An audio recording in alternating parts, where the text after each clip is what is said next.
Thank you. It really is something that I should be better at avoiding wholesale by now. What can I say? I'm not perfect, nor do I claim to be. And thus I will give myself a pass, but also strive to be better in the future. We are live. Greetings, Bernie B, your wrong K-Shoal, fucking Norris, and anyone else who might be lurking in chat, and welcome to the article review. I'm in a mood to keep morale up, so I would actually rather not touch upon any news directly, because it's all rather boring, depressing stuff in general, and I was thinking, why not interact with it through a suitable filter, such as the Babylon Bee or the Onion, which led me to wonder, why not have them fight for entertainment? I'm doing something different on this one. I'm going to be going to a Babylon Bee article, then we'll be switching to an Onion article, and then I want you all to tell me which one you think was better. It's the Babylon Bee versus the Onion. Clearly this is not going to be done to scientific standards. In fact, we're just kind of winging it here. But I think it'll be amusing regardless. Additionally, as mentioned in the promotion, we are raffling off a game as made available by One Exodus. What was it? Fight Night Express? We'll play the trailer for that in a moment. I hope you're all doing well and that your week has at least been tolerable. Mine has been. Oh, Babylon VS Psychics. Well, I think part of the problem there is the same problem the Onion used to have. Before the Babylon Bee even existed, people would say, is this real or is this the Onion? It has been getting progressively harder to tell. Progressively harder to tell. But the fact that these comedy and satire sites persist despite the fact that they are largely disagreeable from the actual news is good. I think humor is very important. Very important. Especially in such interesting times as these. Okay, let's start with the first one. I'm going to just let the Onion go first. They present, no, screw that. Babylon Bee first. Christopher Nolan hurriedly adds drag queen to Oppenheimer to show up Oscar vote. As you can see, there's an immediate problem with Oppenheimer, according to Hollywood. Namely, it's got too many straight white men or gay men who are not clearly gay. I can see this happening. Although not really. I mean, we're not there in reality yet. Any case, the article any case, I was doing so well. Los Angeles! In our last minute bid to nail down the Oscar for Best Picture, director Christopher Nolan hurriedly added a drag queen to his historical epic, Oppenheimer. That should do it, said Nolan, splicing a drag queen in the background of several scenes for his new director's cut. Cillian Murphy, say hello to Vivi Venus! Although, coming into the Oscars as the betting favourite, Oppenheimer's original release notably lacked any men in wigs dancing around provocatively. The film truly is a masterpiece of cinema and acting tour de force with stunning visuals. However, there are no men exploring their sexuality by wearing fake boobs, said film critic Laramie Dennison. Oppenheimer may be a historical piece about the atomic bomb, but the Oscar community might not be able to overlook the complete lack of men in heels twerking. Nolan has made a wise move, hedging his bets with Vivi Venus. At publishing time, Nolan had decided to arrive at the Oscars personally dressed in drag to help seal Oppenheimer's victory. I have yet to see Oppenheimer. I didn't have the patience to set aside that many hours for it. At least I didn't feel I did, so I didn't bother. Instead, you may recall, we watched the Barbie film on the Discord server, and I have no regrets. That thing truly is a masterpiece. It deserves all the awards. We'll probably get none of them, mostly because all the best things about it were entirely unintentional, at least from the perspective of the wing dingbat they had directing and writing it. Anyhow, regardless, greetings, Green Badger Outdoors. Good relevant time of day to you, and again, to all of you. So far we have 8 concurrent viewers, so I'm told, and 5 likes. If this stream does get up to 13 likes, I will remain on this channel next week. if we don't hit this humble goal of likes, I'll be going back to Rumble with this show, where hopefully we'll get 13 likes, thus making it stay there. I find it fun to bounce it back and forth based upon this metric. And, just another layer of interactivity. That was The Babylon Bees. Christopher Nolan hurriedly adds drag queen to Oppenheimer to show up Oscar vote. Competition purposes, we have Hollywood's biggest stars explain why Oscars are still relevant. This under entertainment and The Onion. It is a slideshow. I mean, just think about it. Movies, films, cinema, motion pictures, features, talkies, flicks, the big screen, the silver screen, camera juice, theater, sit-down time, eyeball snacks, rich people pretending. How can we not celebrate that? That's Martin Scorsese, right? I'm not really paying. I don't remember their names that well. Jimmy Kimmel, I think. What other outlet do I have to tell all of my bland, unremarkable jokes aside from the Oscars and the network late-night television show I host 5 times a week? Wasn't he already replaced? They'll continue to be relevant until I fucking get one. Because Golden Man says, Golden Man appears in our dreams, commanding us out of our homes and into designer clothing to gather at Dolby Theatre. We must worship the altar of Golden Man or face total annihilation. Golden Man is feared and beloved. Oh, indeed, increasingly apparent that most of these people are. Maybe not all, but most. Without the Oscars, how is America going to know what a very specific group of old rich white men felt about the stuff everyone worked really hard on?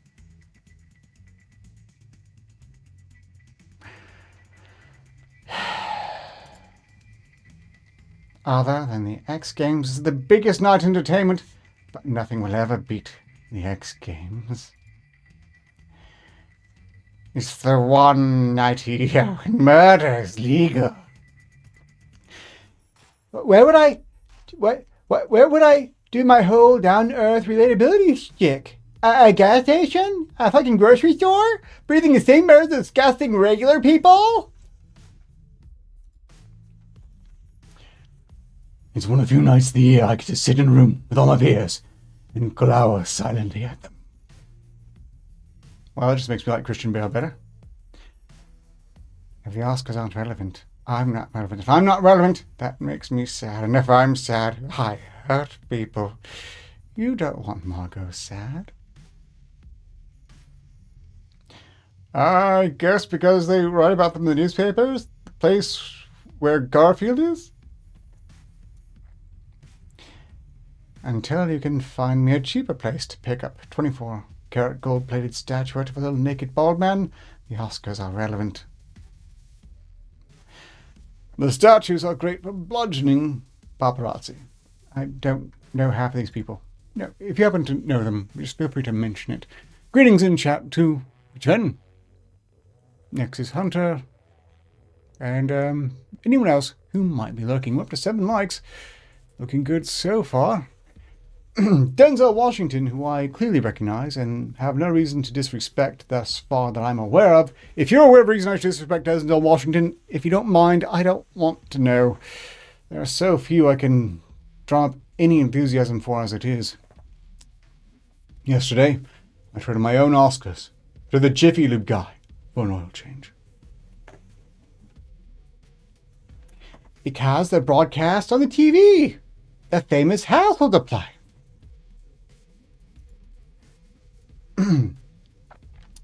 Isn't this guy dead? Listen, no time to explain. But in 2027, someone known as Mr. Beast is nominated for Best Director for a film called, coincidentally, Spearman. He must not win. If this happens, a timeline is created wherein billions will perish. I have to go. I use up all my time credits on this final jump, and if I stay around any longer, the multiverse will implode.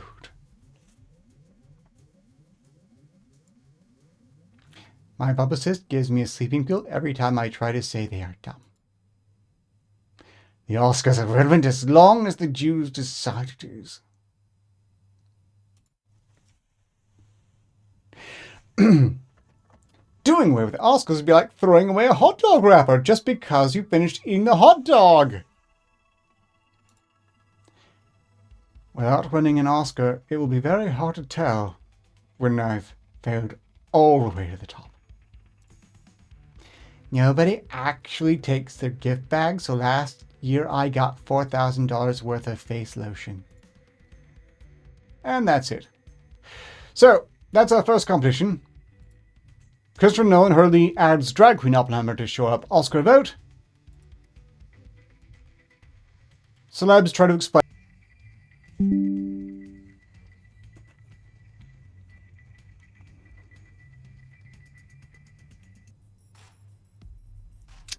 Are you done, system? Is that it? Look, I screw up enough on my own without my very hardware trolling me. I don't need it. I will turn the stream around, I swear. That was Celebs Try to Explain What Oscar's Relevant versus Babylon Bee's Oppenheimer Drag Show Edition. Which article from the Bee or the Onion would you, dear audience member, find superior? If you weren't here until just now, then I suppose.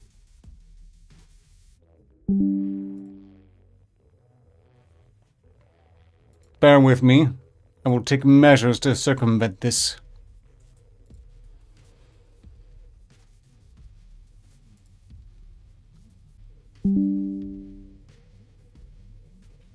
Are we okay now? We should be.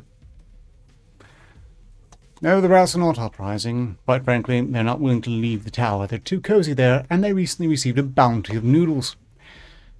They don't want to be separated from noodles. Very big on pasta, the rats. It would be kind of cruel, really, to give them a bowl of noodles and then haul them away from it. Although, by now, they've possibly eaten them, because they're a bit like tiny piranhas when it comes to noodles. Fortunately, there are no noodle-based sentient life that I'm aware of. Although some politicians do make me wonder, but that's just because they're floppy and spineless. Or if they have any spine, it's not, well, it's only shown to us at us, because they don't fear us enough. Right.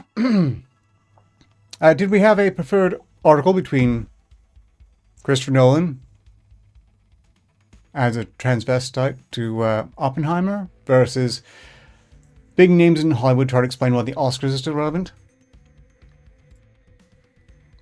Is the only vote on this going to be mine?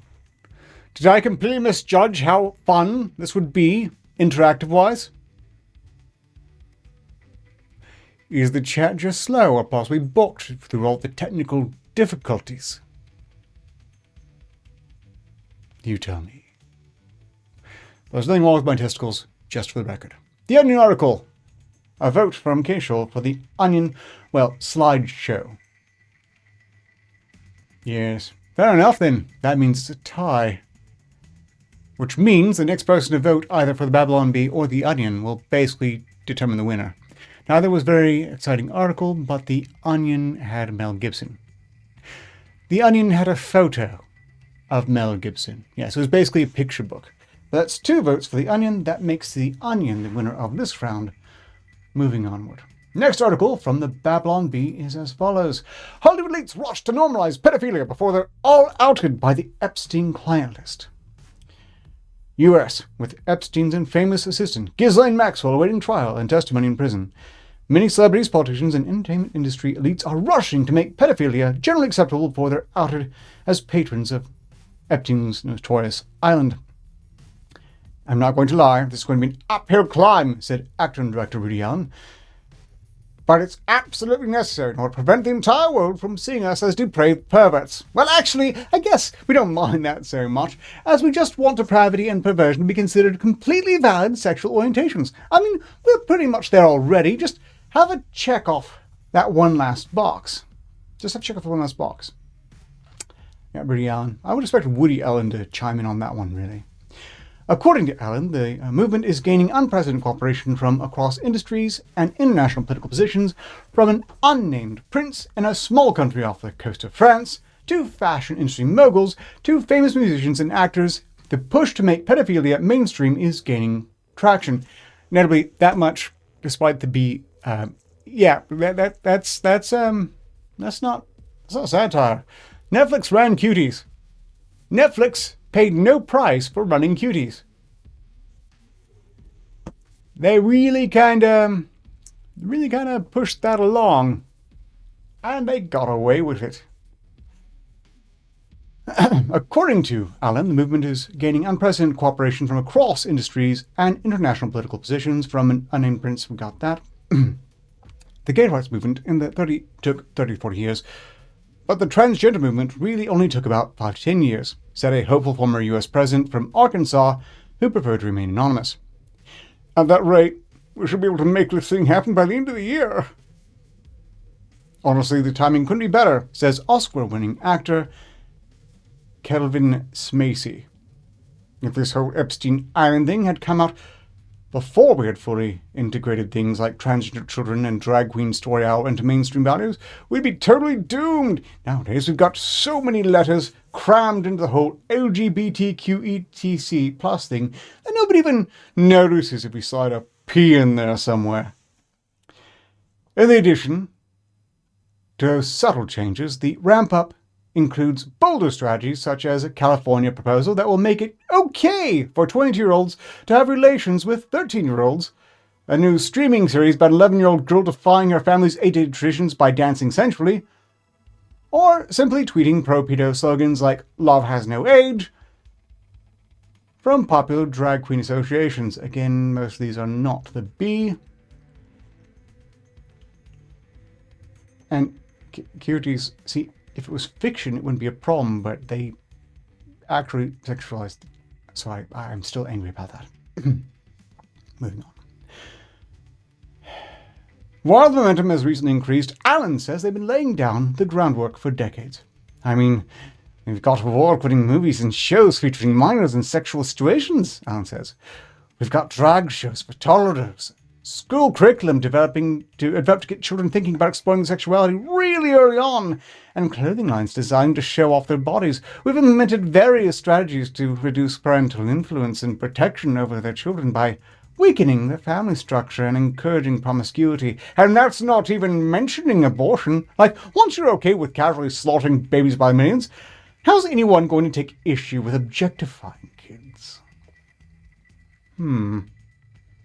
According to Allen, next steps include kidnapper story hour at the library, human sacrifices at public schools, and a competitive reality TV series called 6-Year-Old Strippers, and outlying millstones within 40 miles of any large body of water. I'm pretty sure we can work around that.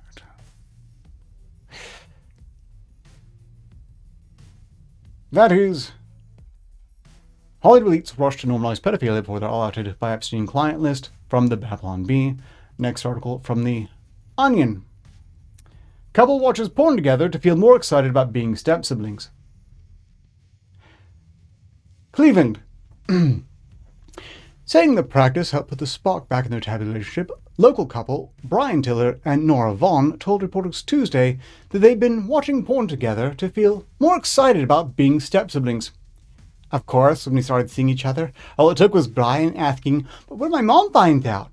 to get my engine going. But recently we've been experimenting with some risque videos to refocus on what made our forbidden tryst so sexy in the first place, said Nora Vaughn, who noted that whenever their parents were out of the house, the pair would open up a web browser, navigate to Pornhub on Xvideo, and browse the broad selection of erotic videos in the step-sibling category to get themselves in the mood. Especially if I somehow get stuck inside of a washing machine and Brian finds me, it's really nice to bring up something that reflects that experience. Obviously, we're still worried about our respective parents coming in from a date night and seeing us watching that or worse, but in a way that just makes it more exciting. At press time, Vaughn added that pornography had also helped make both of them more comfortable with their stepbrother's job as a pool cleaner at the home of several lonely single moms. Notably, this is apparently ostensibly them, and they're living with a parent still. Okay, and that is The Onion. Couple watches porn together to feel more excited about being step-siblings. Now, friends, which article did you feel was superior? Clearly, the effort levels are differing quite wildly here. And by the way, well done. You're wrong. I don't tell people what to do, but I certainly have considered Netflix dead to me since that incident. Thoughts? Babylon Bee or The Onion? For effort alone, and again reminding us of all things that weren't jokes in the process, my point goes to Babylon Bee. B was a better one from Green Badger Outdoors. That's 2 for the B. 3 for B. I'm thinking we'll just write this as a win for the B. So that's 1 win for B, 1 win for Onion so far. Let's take a quick break from these satire articles. Yeah, because it was actually journalism. Yes. Strictly speaking, I'm pretty sure I could put some not to be articles in here and we'd have a hard time telling. We're raffling off a game this stream. Just so you know, if you have some spare time that hasn't already been absolutely subsumed by some other quality game, well, you have an opportunity this moment to enter in a raffle for another game to play. Midnight Fight Express.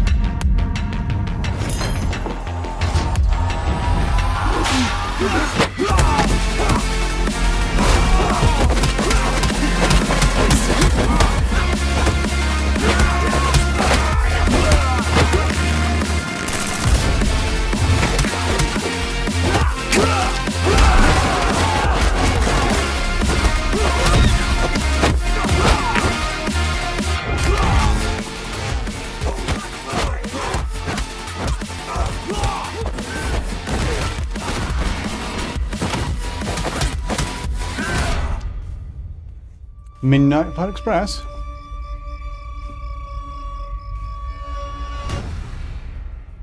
Not confused with Hotline Miami. After all, it's using models. Would anyone else like to join in the raffle? Nexus Center has been marked down. It'll be a bit anticlimactic. It's just them, but you know, it's your calls, not mine. I'll play the trailer again before we close this out. But there we go. That's the game we're raffling off. And you're all eligible! Presumably you all have access to Steam. I mean, who doesn't these days? Moving on.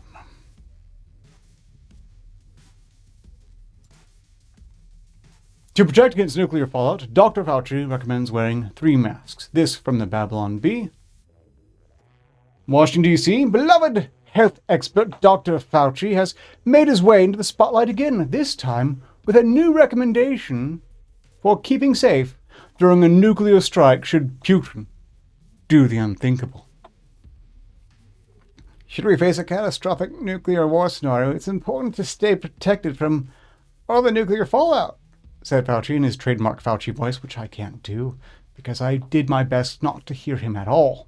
I don't remember what he sounds like, and I'm proud of that.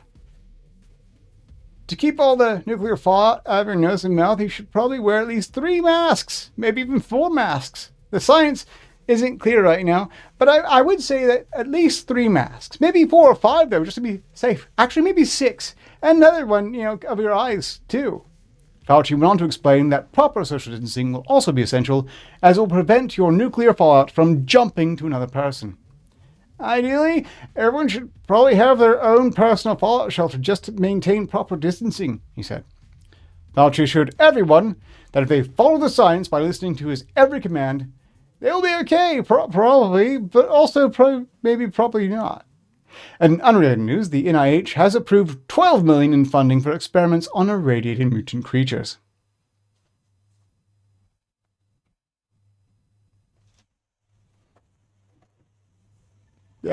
Yes. At least, everyone, this is the Babylon Bee. They knew what they were saying when they said Fauci was beloved. It is absolutely tongue-in-cheek, but Folks, you know, sadly, all that means is that they know they're joking. There are a lot of people on the social media platform formerly known as Twitter who still have a bizarre fetishization of Fauci. Just absolutely broken. Their brains are gone. I mean, the grey jelly is still there, but it's not working right. It simply cannot be working right. Moving on. To be fair, I would mind. Yeah, look, strictly speaking, having your own fallout shelter, that's just good policy. I think everyone should have their own fallout shelter. Affording one is another matter entirely. And the difficulty of licensing. Strictly speaking, if the average person wants their own fallout shelter at this point, they're going to have to dig their own and do it discreetly before the HOA hears about it. At which point, might be better to go ahead and just pretend not to be home. I mean, not going to find you after the hidden. Ouch. Nope. Not in a million years. Right, moving on. From The Onion, satanic couple no longer has shared dark vision for future. Phoenix. Oh, yeah, like they're going to come from Arizona. Nice try, Onion. Having grown apart over the years, in their perspectives on sin, depravity, and strange diabolical rites, satanic couple Dane and Melissa Sinclair told reporters Tuesday they no longer have a shared dark vision for the future. We used to see eye to eye on our dark Lord's plan for us, but as we've grown older, we've come to feel differently about the best way to tempt humanity into Lucifer's maniacal thrall, said Melissa Sinclair, explaining that while they initially bonded over their mutual enthusiasm for Black Shroud falling upon the earth and plunging to 1,000 years of chaos, she and Dane hadn't felt that first blush of unspeakable perversity and evil in quite some time. As I became more interested in animal-human sacrifice, he started immersing himself more in his esoteric texts and dark arts that he says will unleash death and malevolence upon the world. So we really don't have much to talk about anymore. We'd planned on giving birth to Antichrist someday, but he keeps trying to put it off by saying we have to wait until a blood moon rises on a winter solstice. At present time, the satanic couple's relationship had a new roadblock after Dane gently hinted at the possibility of opening up their marriage to demonic hellspawn.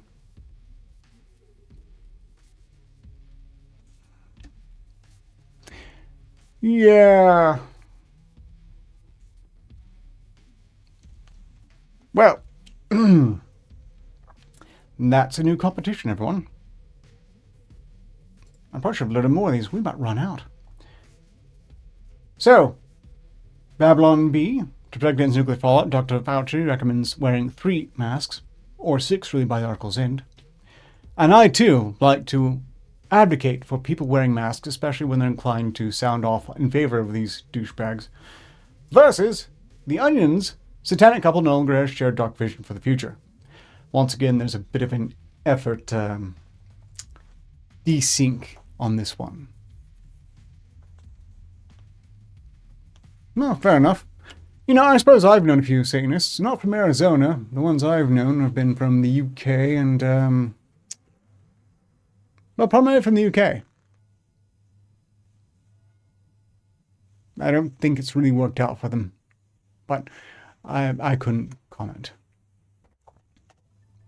Greetings in chat, Tom Leach. Yes, as usually is the case, just not usually here. So, did Babylon B win that one, or did The Onion? My money is on Babylon B, of course. But as I mentioned before, I am terribly biased. Satanic couple no longer shared dark vision for future versus to protect against nuclear fallout, Dr. Fauci recommends wearing 3 masks. Buck Norris has chipped in on B. So, me and Buck Norris for B, and at present, Green Badge Outdoors for The Onion. You're wrong. Votes for The Onion. This brings it to a tie. Next vote decides it. Did Babylon B win? K-Shaw votes for the B.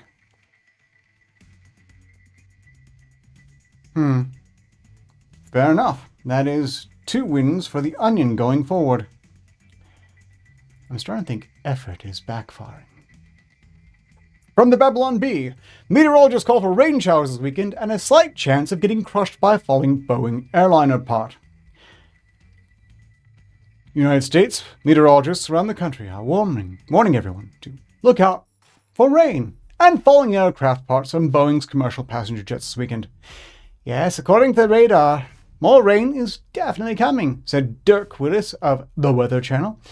So make sure you have an umbrella and raincoats ready to go. And just as a reminder, if it's Boeing season as well, so you will need to plan out, it is Boeing season as well, so you need to plan out strong bunker or bunker-like structures you can use as cover from falling aircraft parts along your routes. Be smart, Dirk continued. These bunker or bunker-like structures have to be able to withstand the impact force of anything like a massive landing gear, a poorly installed plug door, or, who knows at this point, maybe even a whole engine or wing. These air parcels, as we call them in biz, will be falling at terminal velocity through the troposphere from an altitude of 30,000 feet, and they are dangerous. Be safe out there, folks.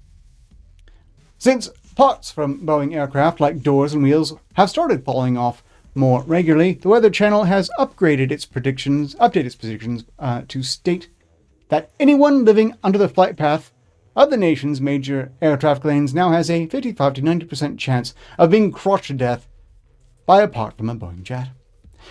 Officials at the National Transportation Safety Board are still calling this chance of being crushed by disintegrating Boeing airplanes a slight risk, but if you're thinking of flying or merely existing under the nation's major air traffic arteries, you may want to rethink that plan to survive the weekend.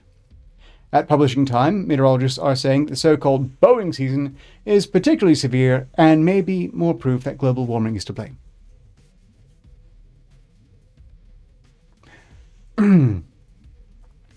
Well, Tom Leach, you can vote as well, just noting. That was the Babylon Bees. Weekend meteorologists call for rain showers this weekend and a slight chance of getting crushed by falling Boeing airliner part. From The Onion, kids explain how they're brainwashed by the woke public school agenda. It's also a slideshow, so it has pictures. Yay! Left agenda has infiltrated all levels of American society, including our public schools. The Onion asked kids how the woke curriculum had brainwashed them, and this is what they said. This kid came out as gay and didn't get so much as detention. In science class, we did gender reassignment surgery on a frog. The Pledge of Allegiance was replaced by a drag queen singing "Break My Soul" every day. All I'm allowed to read is the autobiography of Malcolm X, and now I hate my honky parents. Our history textbook doesn't even mention that Jesus was Southern Baptist. Our school mascot is a safe needle disposal box. I stopped stealing lunch money and started reallocating the means of production for cooperative use. They're trying to convince me the slaves my ancestors owned were slaves.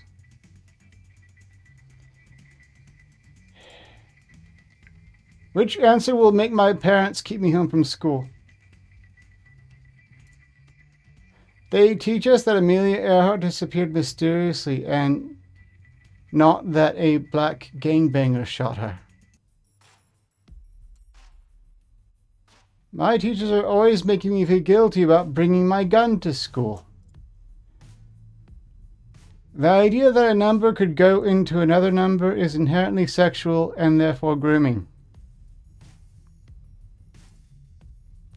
I thought we were learning how to think, but we're just supposed to blindly assume the Holocaust happened.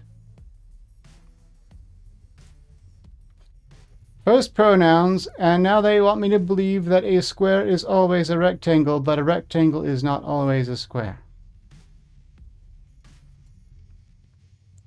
Unfortunately, my underfunded school can only afford the most basic propaganda.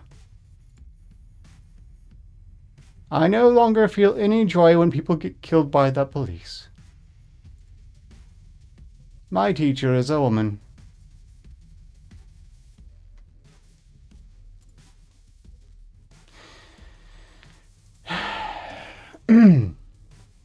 So that was meteorologists call for rain showers this weekend and a slight chance of being crushed by a falling Boeing airliner part versus kids explain why they're brainwashed by the whole public school. I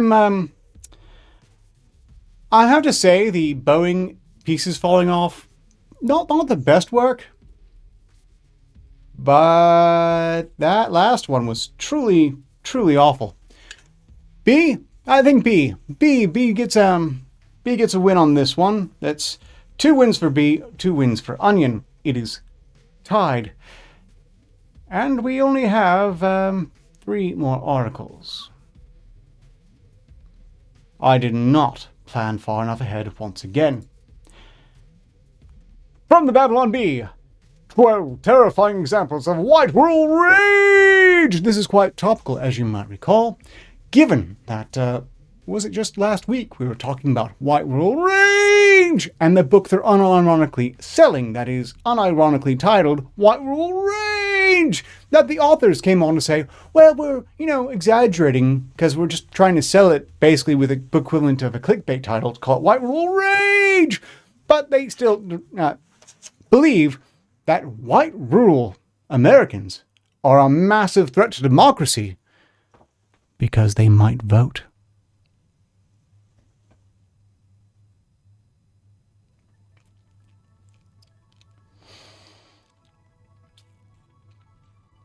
They have really, well, okay, it's carrying on. White rule rage is the deadliest threat to democracy that democracy has ever been threatened by. Every day, rage-filled rural whiteys are lying in wait to destroy our way of life as we know it. Not good! To help you recognize this terrifying new threat, here are 10 ghastly examples of white rule rage. This man enjoying good book instead of reading the New York Times. No telling how much misinformation is in that book he's reading. This mother teaching her homeschooled boy how to do math. Imagine all the queer history this poor child is missing out on. This AI-generated photo of 2 meth heads fighting at a Waffle House. For his own safety, our photographer could not go into a real Waffle House. These public restrooms that are separated by male and female. Imagine how unsafe this must make Rachel Levine feel. This barn painted with a message of hate. Vote Trump for my ears. You can practically feel the rage in this photo. This loaf of sourdough, utterly terrifying. This guy who's a little upset that Texas Roadhouse is out of sweet butter and rolls. Look at the unbridled white rage in his face. This man is dangerous. This weird hick family that hasn't even trans their kids yet. This is wrong. This bigot who hasn't watched a single movie featured in Amazon's Women's History Month category. We all know why. He hates women. These dangerous Christian nationalists praying before eating. They're so white and dumb, don't they even know God isn't real? This young athlete with no myocarditis. Look at all the white rule rage in his eyes. He should have been vaccinated. This horrible podium-stealing insurrectionist. Run for your life! By the way, the podium-stealing insurrectionist who, in fact, didn't actually steal the podium, didn't leave with it at all, just took a photo with it and put it back, then spent some time in prison over it. Really nice guy. I follow him on the social media platform formerly known as Twitter. Highly recommend it. We can pull up his tweets here in a bit if there's a demand for it. Strictly speaking, if you know anyone who was arrested in the insurrection that could not plausibly have happened, just a side note, find them on Twitter, follow them. You search for them, American Shaman. I can give the links to these accounts. Contact me after the show. a DM, maybe. Highly recommended. Especially American Shaman Jacob Chansley. The guy is hilarious. It was just, I think, was it last night or the night before? He was leading guided meditation on Twitter from his cell phone. It kind of sounded like it was a wind tunnel. But it was just charming and cute and really quite good-natured that I had to listen along anyway. He's a fun guy, and if you didn't know, he's going to be running for office. I believe Senate? I want him to win. I really want him to win. But that was the Babylon Bees. 12 terrifying examples of white rule rage! This is going to lead to another interesting thing. Yes, that's right. Biden was allowed to do at least this much. Biden crumbles to dust during State of Union. Washington deteriorating before the eyes of a nation until he was nothing more than fine particles of sediment on the floor next to the podium. President Joe Biden appeared to crumble to dust Thursday night during his State of the Union address. "My fellow Americans," the president said in what would be his final address.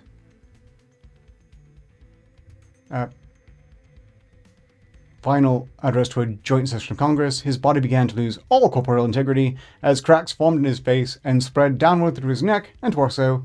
The scraps of dry skin and bones deteriorating into smaller and smaller pieces of decayed matter until there was nothing left of him but mere dust from whence he sprung. "What the heck? Shit."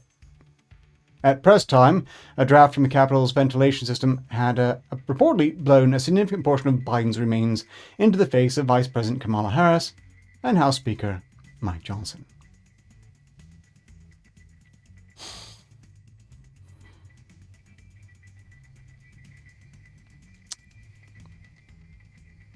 White rule rage or Biden crumbling to dust? While it's almost impressive to see the Onion dare to address the fact that the Emperor has no functioning mind at all, something about that just felt profoundly weak to me. Whereas I thought, the Babylon Bee really kind of nailed that one. Do we have any votes not for the Bee? Okay, Babylon Bee has just taken the lead. And I'm going to have to find one more of the Onion article because I've done something wrong. I'm just going to put that here and we'll pretend I had it planned out this entire time. Starting off with Babylon Bee. 10 achievements Biden covered during the State of the Union. Another State of the Union address is upon us. As frightening as that may be to hear, it's important for the American people to hear from the President and find out all the things that have been accomplished in the last year. Here are the top accomplishments Biden covered during his speech. 1. Creation of several brand new words. This was just something accomplished during the speech itself. 2. Finalization of the Louisiana Purchase. He will announce he hammered out the deal with Napoleon last week. 3. The Mexico-Egypt border has been totally secured and there are no problems down there whatsoever. But if there's a problem, it's the MAGA Republicans' fault. Okay, that's actually not the B thing again. Just noting he doesn't know the difference between Mexico and Egypt anymore. 4. War with Samoa has been averted. Diplomacy has won out despite Biden's primary loss on Tuesday. 5. Unprecedented financial security for the Ukrainian oligarchs. We can't allow these dear people to face retirement without a solid nest egg. 6. Imported millions of new voters. It's a brand new America, folks. 7. Raised dementia awareness.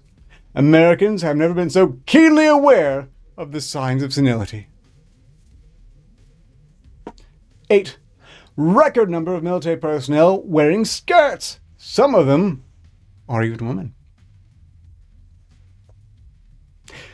9. Earned a gold star for going potty in the toilet 3 days in a row, breaking his personal record. 10. Became the first president in history to bring the country to the brink of civil war, revolutionary war, and world war simultaneously. The history books are being rewritten before our very eyes. Looking at this above, it's plain to see that it's ridiculous for anyone to claim that Joe Biden doesn't do anything. Just think of what he could do with 4 more years.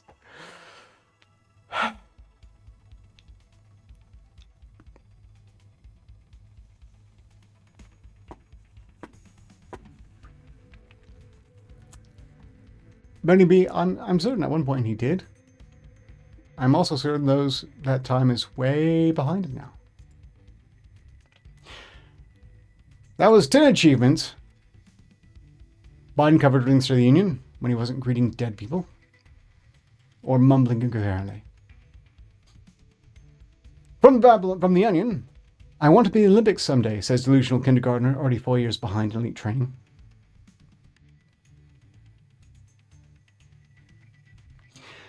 I'm willing to bet this one was written by someone who has yet to so much as pull off a weekly jog. But let's hear them out. It won't take long. These usually don't. La vista! Inni. In a stunning display of self-delusional and outright ignorance, local kindergartner Mia Gon told reporters Wednesday that she wants to compete in the Olympics someday despite already being 4 years behind in elite training. I'm going to be just like her one day, said Gon, pointing to a TV screen where the highlights from the Summer Games showed gold medal.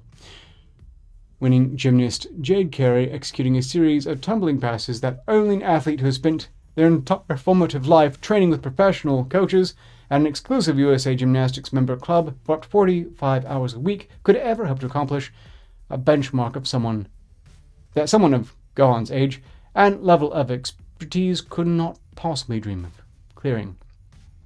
I'm going to do all those kinds of flips and I'm going to win the gold medal. No, I'm going to win 5 gold medals in gymnastics and swimming and horse riding. At press time, sources had concluded that the child must be either incredibly narcissistic or simply moronic if she thought she even stood a chance of making it to the Olympic trials.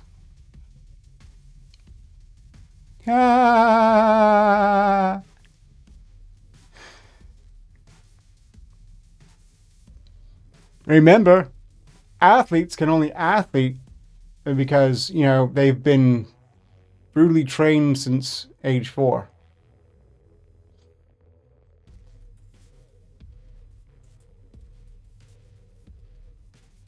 Okay. This was the Onion's Hail Mary pass to perhaps win this competition. I want to be in the Olympics someday, says delusional kindergartner already 4 years behind elite training, versus 10 achievements Biden covered during the State of the Union. And greetings, Lippy. So, it's true. As in eggplant, Biden would make an exceptional president. Were he an actual eggplant. That he's a vegetable is fair to say, not eggplant specifically, and sadly, at least he was human. But I have to say I chafe once again because they keep on saying he's done these things. Like he's pissing away his re-election chances. He's doing all this wrong. No. He's not dressing himself. I don't want to be told I need to take him seriously as someone who can dress themselves when it's not plausible he has the faculties necessary to pull on his own pants. And people are saying that they're shocked that other world leaders are simply not taking Biden seriously. But other world leaders are, at least comparatively, much more likely to be actual world leaders. Actual world leaders. And I'm pretty sure they aren't inclined to listen to anything a senile puppet has to say. I'm not about to listen to a senile old person just because someone whispered into their ears that they should tell me to do something. Meanwhile, Bernie B has entered the raffle for the game. The game, if you're wondering, is Midnight Fight Express! And we're playing the trailer again. So you're going to have another chance at getting it.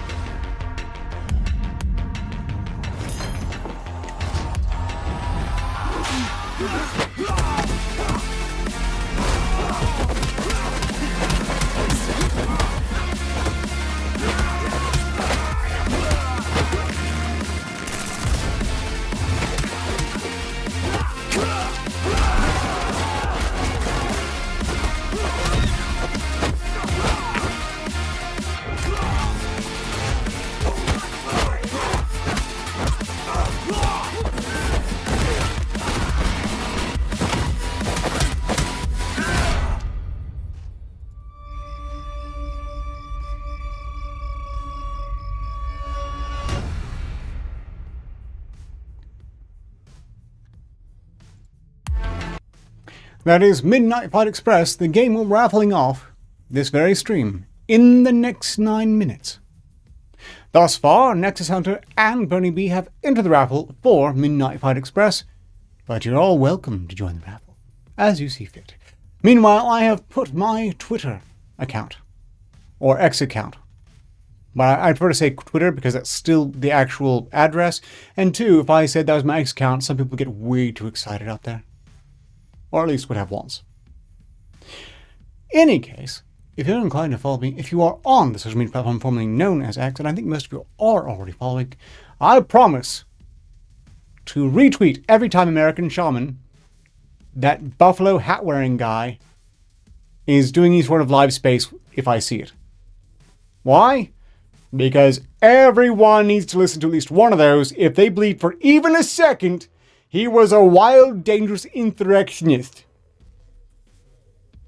I have never heard a hippier hippie.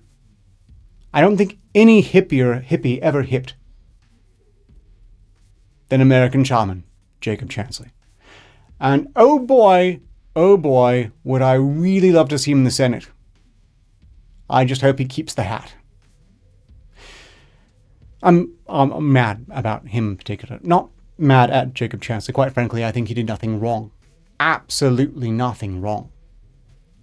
I mean, the video of him in the Capitol is him being chill and praying for the officers and just generally being a hippy-dippy cool guy. But I'm mad because I know a lot of people who I followed on Twitter at the time who largely shared Chansley's beliefs, who still do.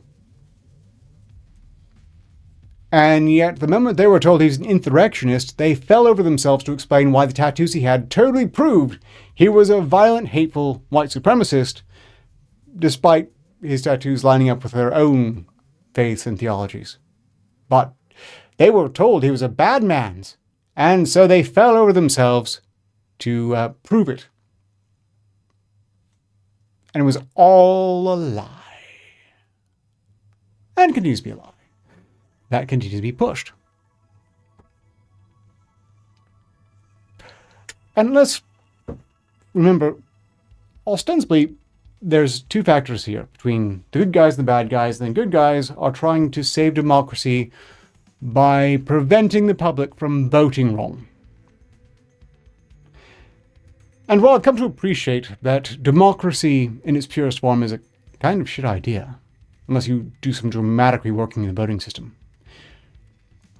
It's a representative republic. It's a hybrid. These people who are supposedly caring about democracy, who put US citizens in jail for over 2 years without charges, it's not plausible they give a shit about democracy when their primary means of preventing democracy from falling is by removing the choice on a ballot.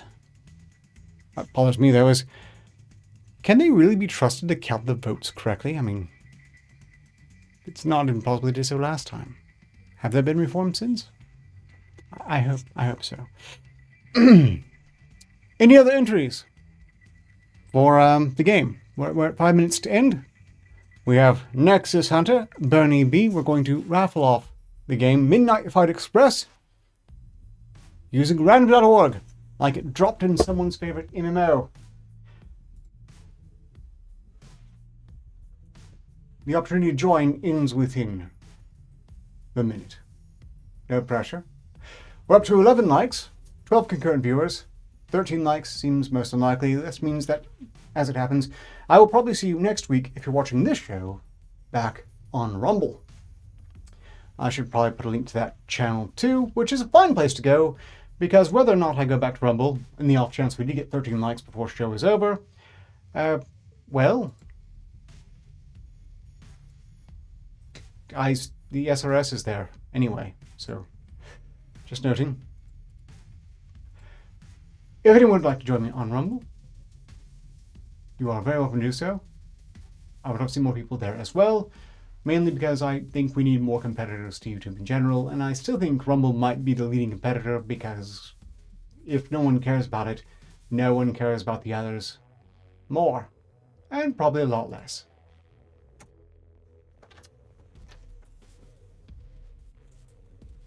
Okay, let's raffle off a game. First number for Nexus Hunter is 10. 10 is your number, Nexus Hunter. This does not bode well for winning the game. Bernie B's number is up next, and they've rolled a 66. Congratulations, Bernie B, on winning Midnight Fight Express. Next Thursday, in addition to reviewing an SP, which I was able to do this week, if you did see my announcement on that point, everything's fine. It's sorted now. I don't like to go in detail, but I appreciate your patience with my necessity in cancelling. I won't really apologize. It had to be done. I just apologize that I couldn't do it as well. Okay, it's not very clear. Screw that. 3 minutes from the end, we raffled off the game. The Babylon Bee has triumphed over the Onion, as I hoped it would. I did say I was biased, but it was decided through your votes, and quite possibly unfairly influenced by my lackluster presentation of the articles that I felt were kind of garbage. I do note that a general theme between the two is that the Babylon Bee seems to put a lot more effort into their articles than the Onion does. They just put out a slideshow, one line, it's usually a bit slanderous, and they move on. And apparently one joke is just that kids are dumb for having aspirations. I suppose that's how they got where they are today. I don't know these remaining 2 minutes. I've got nothing. So, how are you all? Did the week go adequately? Congratulations again, Bernie B, on winning Midnight Fight Express. I will have the Steam key to you shortly. Thanks again to One Exodus for making the game available. Thoughts?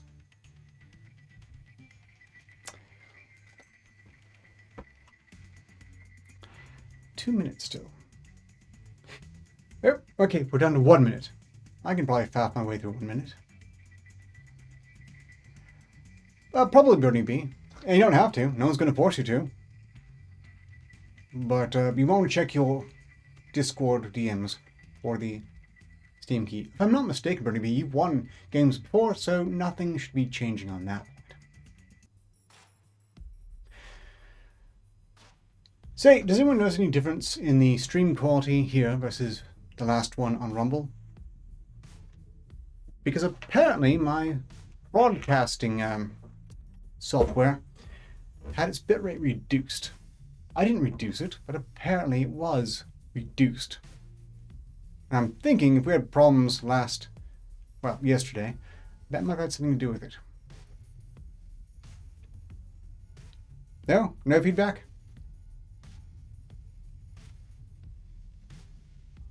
Okay then. Good luck on getting your work done, Bernie B.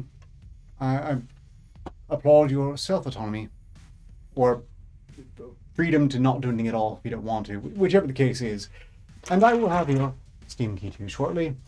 The plan for the next week is the same as always. Monday, nothing at all is happening. Tuesday is side quest, as far as I'm aware. Thursday will be the SCP review. I hope. Just realized that Thursday is going to be complicated again. We'll see. And of course, the Saturday SRS and this very same article raid, which will be taking place once again at Rumble because we did not hit the goal of 13 likes. This stream was a failure on that point. I'll figure out how to do better eventually. Until next time, so long as progress continues, success is inevitable, ostensibly.